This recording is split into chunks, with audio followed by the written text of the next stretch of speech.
राम राम दोस्तों।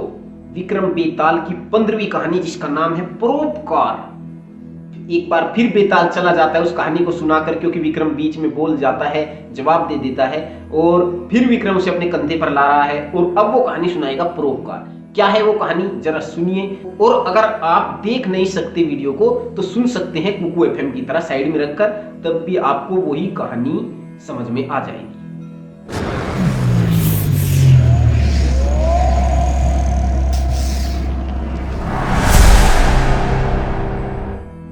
परोपकार। एक बार फिर बेताल विक्रम के कंधे पर मुर्दे के समान लटका था और फिर कुछ देर बाद उसने कहा, राजा विक्रम, तुम बड़ा परिश्रम कर रहे हो, हर बार मुझे कंधे पर लाद कर चलते हो, तुम्हारा मन लगा रहे इस कारण मैं तुमको एक और कहानी सुनाता हूँ। विक्रम कुछ न बोला।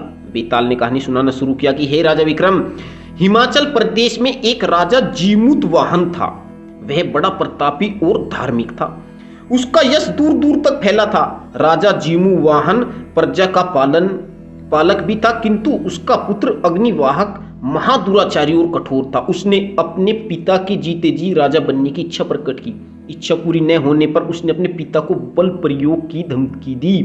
हे राजा विक्रम, धर्म का ख्याल कर जीमूत वाहन अग्निवाहन को अपना राजपाट सौंपकर जंगल में तपस्या करने चला गया। अग्निवाहन ने राजा बनकर प्रजा पर नाना प्रकार के अत्याचार शुरू कर दिए।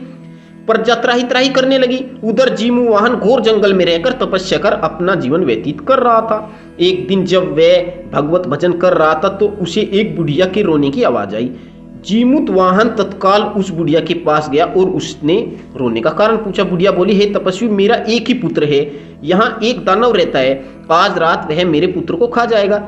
इस पर बुढ़िया से राजा जीमूत वाहन ने कहा, हे माता, तुम दुख न करो, अगर यह शरीर किसी के परोपकार में काम आ गया तो मुझे बड़ी खुशी होगी। मैं तुम्हारा पुत्र बनकर स्वयं उस दानव का भोजन बन जाऊंगा। ये राजा है और ये वो बुढ़िया है। बुढ़िया ने राजा की यह बात न मानी, पर राजा जीमूत वाहन अपनी बात पर डटा रहा। अंततः बुढ़िया को उसकी बात स्वीकार करनी ही पड़ी। सायंकाल बुढ़िया का बेटा वापस आ गया। बुढ़िया ने उसको सब हाल बताया। इस पर पुत्र ने माना। उसने राजा से वापस जाने को कहा। राजा अपनी बात पर अड़ा था। फिर बुढ़िया ने बेटे को समझाकर राजी कर लिया। इस प्रकार हे राजा विक्रम, जीमूत वाहन उस दानव का भोजन बन गया। बुढ़िया का बेटा बच गया।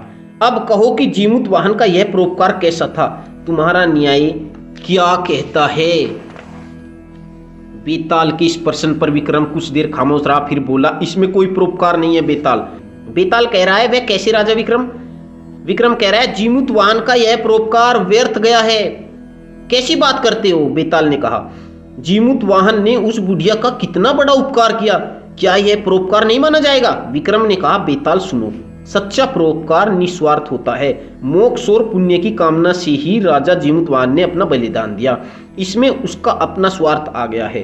फिर जो उसने अपने पुत्र के लिए कुछ न कर सका वह दूसरों के पुत्र का उपकार करे, यह तो अनुचित है। जीमूत वाहन को अपने बेटे अग्निवाहन के समक्ष झुकने के स्थान पर अपने प्राण त्याग देना था। अग्निवाहन को राज का सौंपकर जीमूत वाहन ने अपनी प्रजा पर दुखों अत्याचारों का पहाड़ तोड़ दिया। क्या इस अपराध के लिए जीमूत वाहन को क्षमा किया जा सकता है? तुम स्वयं इसका निर्णय करो।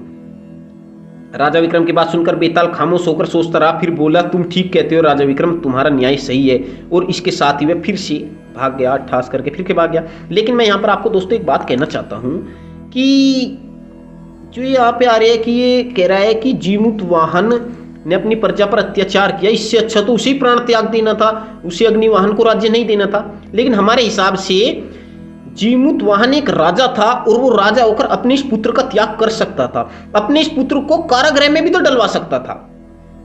अगर जीमूत वाहन इसे कारागृह में डलवा देता अपने पुत्र अग्निवाहन को, तो प्रजा पर अत्याचार ही ना होता और किसी नेक व्यक्ति को राजा बनाता समय आने पर।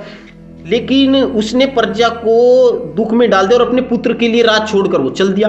तो मैं तो ये उसका पाप मानता हूं। उसे इसे जेल में डलवाना था, न कि अपने प्राण त्यागनी थी। अब अपनी राय है, आप भी अपनी राय कमेंट बॉक्स में जरूर दीजिएगा। धन्यवाद।